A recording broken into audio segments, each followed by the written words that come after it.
Jai Narayan students, today we have to start the second part of the chapter, the third level, which is written by Jack Finney. Till now, we studied that the narrator feels that he had found out the third level at the Grand Central Railway station, whereas in reality, as per the authorities, only two levels existed. His psychiatrist friend and his friends, they told that it was his way of refuse to escape. His friends called him escapist, but then he gave a view that his grandfather was also in the habit of collecting stamps, but he was a happy man. Why would he need a refuse? So now let's continue with the chapter on page number 2, last two lines. Sometime I think Grand Central is growing like a tree, pushing out new corridors and staircases like roots. Now all of you come to page number 3. There's probably a long tunnel that nobody knows about, feeling its way under the city right now, on its way to Times Square, and maybe another to Central Park. And maybe because for so many people through the years, Grand Central has been an exit, a way of escape. Maybe that's how the tunnel I got into. But I never told my psychiatrist friend about that idea. In this paragraph, the narrator very strongly feels that the Grand Central is growing like a tree and pushes out new corridors and stairs like roots. The narrator walks down a corridor. He finds that nobody was there. He wondered that Grand Central Station was expanding at a very fast rate, just like a tree, and with its roots. It is no big deal that even it had a secret tunnel under the city to the Times Square or maybe the Central Park. He feels it might be because Grand Central is a place of exit for innumerable people. He also managed to escape reality because of the same reason, although he never shared it with his psychiatrist. Now, the second paragraph on page number 3. The corridors I was in began angling left and slanting downwards, and I thought that was wrong. Now, the corridor, it began turning towards left and it was a bit slanting downwards. And Charlie thought that it was wrong, but I kept on walking. All I could hear was the empty sound of my own footsteps, and I didn't pass a soul. The narrator, when he walked down a corridor, he finds nobody, but hears the empty sound of his own footsteps. Then I heard that sort of hollow roar ahead. That means open space and people talking. After that, he hears some hollow roar, which means it was an open space there and people were talking to each other. The tunnel turned sharp left. I went down a short flight of stairs and came out on the third level at Grand Central Station.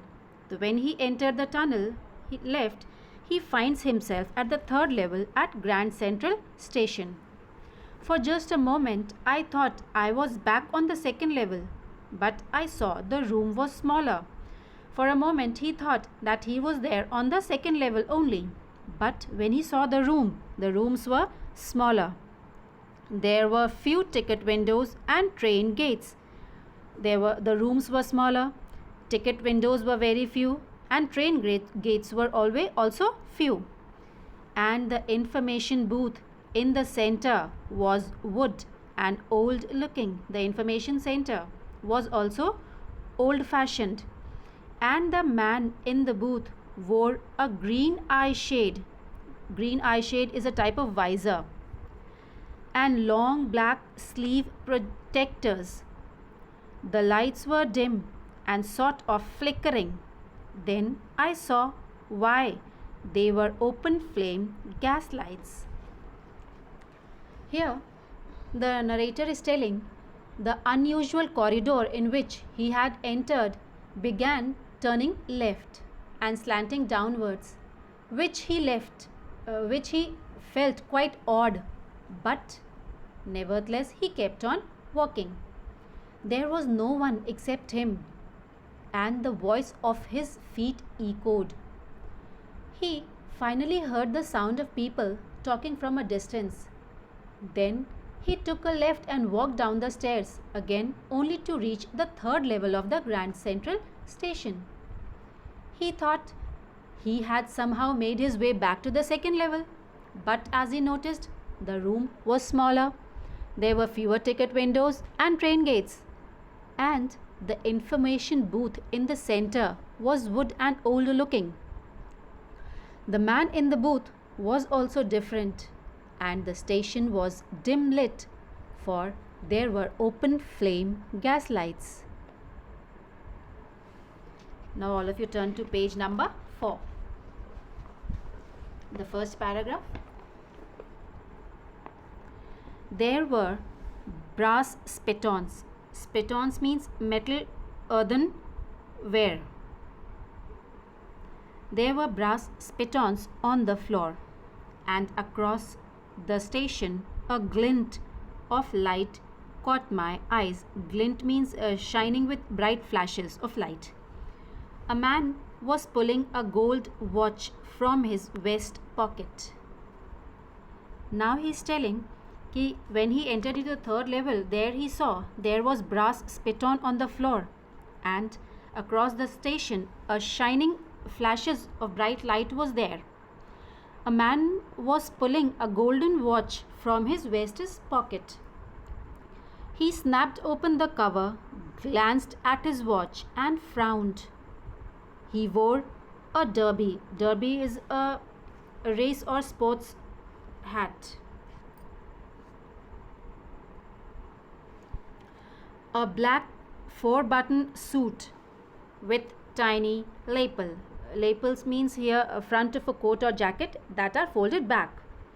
And he had a big black handlebar mustache. Handlebar mustache are the mustaches which are turning upwards. Then I looked around and saw that everyone in the station was dressed like 18, 19 something. Then Charlie noticed that the men there, they were wearing a sports hat and a black 4-buttoned suit. They were having handlebar mustaches, and when he gave a glance over there, he noticed that the people there, they were wearing the dress like the people used to wear in the 18th and 19th. I never saw so many beards, sideburns. Sideburns means the hair that grows down a man's face in front of the ears. They are sideburns. And fancy mustaches in my life. A woman walked in through the train gate. She wore a dress with leg of mutton sleeves and skirts to the top of her high-bottomed shoes. Back of her, out on the track, I caught a glimpse of a locomotive, a very small courier and eaves. Courier and eaves is a print which makes film. Locomotives with a funnel-shaped stack. And then I knew. Here, Charlie is telling that he saw brass spitons everywhere when suddenly a glimpse of light caught his eyes, and he saw a man pulling his gold watch from the vest. He was dressed in an old-fashioned style. Suddenly, he noticed that everyone was dressed like the 18th, 19th century. It was basically the time before that deadly war took place. So many beards and fancy mustaches all around. Something that the protagonist had never seen before. Charlie had never seen it before. He even saw a very small Courier and Ives locomotive, which made him sure about which time he is in. So till now we studied the scenario at the third level. The scenario there was that there were smaller rooms, very few ticket windows, and open flame gas lights were there. The information booth was made of wood and was looking ancient. Everybody at the station was dressed in the fashion of the late 19th century. To be sure, the narrator got a copy of The World dated June 11th, 1894, where the lead story was about President Cleveland. Now, all of you shift to page number 4, second paragraph. To make sure, I walked over to a newsboy and glanced at a stack of papers at his feet. Just to make sure at which time he was, he went to a newsboy and glanced at a pile of papers which were kept at his feet. It was The World, and The World hasn't been published for years. The stack of papers said that it was The World, and the protagonist remembers that The World hasn't been published for many years. The lead story said something about President Cleveland. I found that front page since in the public library files, and it was printed June 11, 1894. So here he is telling, just to validate his suspicion, he went over to the newspaper boy who was selling The World, a newspaper which was discontinued from several years before. There were some headlines about the then President Cleveland. The date on the front page was also mentioned as June 11, 1894. So now he was damn sure.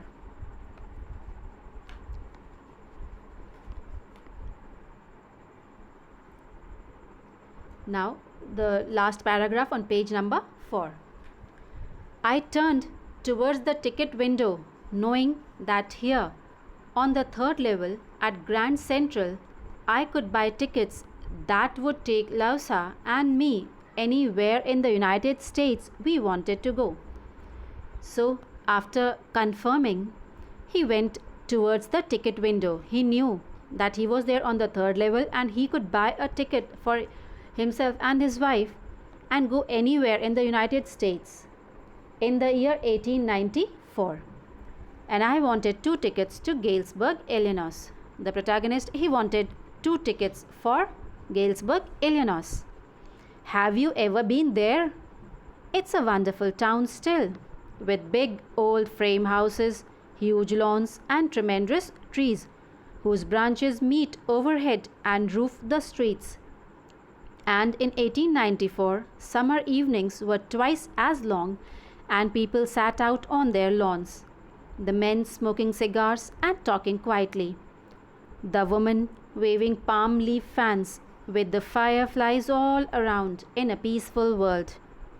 To be back there with the First World War still 20 years off and World War II over 40 years in the future, I wanted 2 tickets for that.